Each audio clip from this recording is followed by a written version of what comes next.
Bagong set ng judges ng Pilipinas Got Talent Season 7. Mga bigati na tunay nga namang pasabog.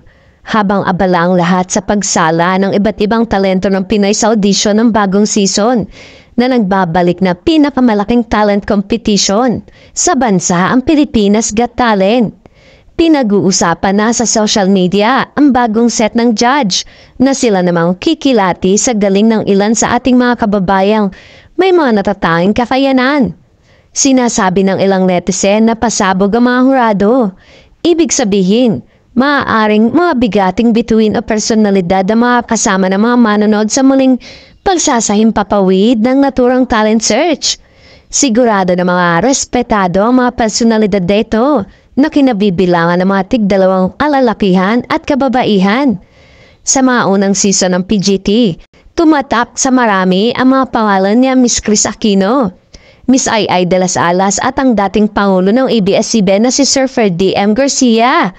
At kinalaunan ay nagkaroon pa ng mga kilalang pangalan sa industriya gaya ni na Miss Angel Locsin. Ang ngayon ay senador na si Robin Padilla at ang unkabogable phenomenal star Vice Ganda.